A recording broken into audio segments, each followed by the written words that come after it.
एक सिद्ध फकीर एक बार अपनी बेटी से मिलने गए और उस बेटी के घर जाकर उन्होंने कहा कि बेटा, मैं कई दिनों से भूखा हूँ, मुझे कुछ खाने को दे दो।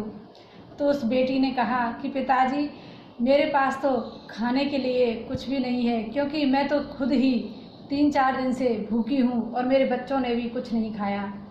तब उस फकीर ने कहा कि ये बताओ कि इस चूल्हे पे जो हांडी रखी है इसमें क्या है। कहा कि इसमें तो कुछ नहीं है, जल भरा हुआ है। इस जल को मैंने इसलिए इस चूल्हे पे रखा है ताकि बच्चे आएंगे तो उनसे बोल दूंगी कि अभी थोड़ी देर में ही भोजन बन जाएगा, तब तक और खेल के आ जाओ। तब उस फकीर ने ये दशा अपनी बेटी की देखी तो उसकी आंखें भर आई और वह विचार करने लगा कि मेरी बेटी और उनके बच्चे कितने दुखी हैं, उनको पेट भर के भोजन भी नसीब नहीं हो रहा। तो वह जैसे ही दुखी हुए तो खुदा से रहा नहीं गया और उन्होंने एक फरिश्ते को भेजा वरदान मांगने के लिए।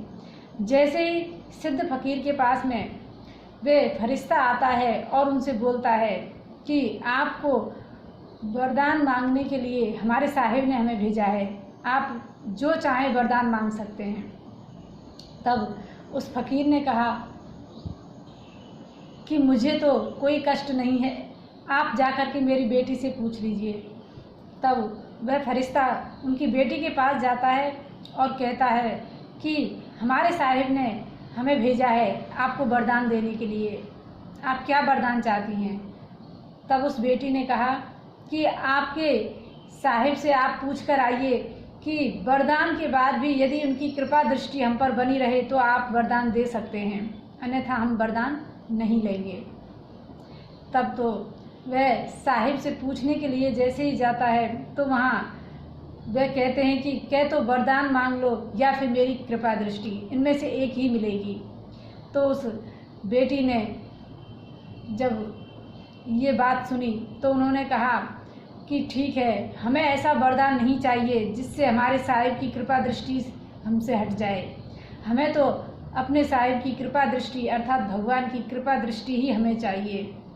ऐसा वरदान किस काम का जो प्रभु से दूर कर दे, अपने खुदा से दूर कर दे। तब वह फरिश्ता वहाँ से चला जाता है और उस बेटी की इस बात से उनका जो पिता हैं, जो सिद्ध फकीर हैं, वो बहुत ही प्रसन्न हो जाते हैं। कहते हैं कि भगवान का भक्त भगवान की कृपा दृष्टि चाहता है, उनकी भक्ति चाहता है और उनका साथ चाहता है, और कुछ मिले या ना मिले, बस वो तो भगवान की भक्ति और भगवान की सन्निधि चाहता है। जय श्री कृष्ण।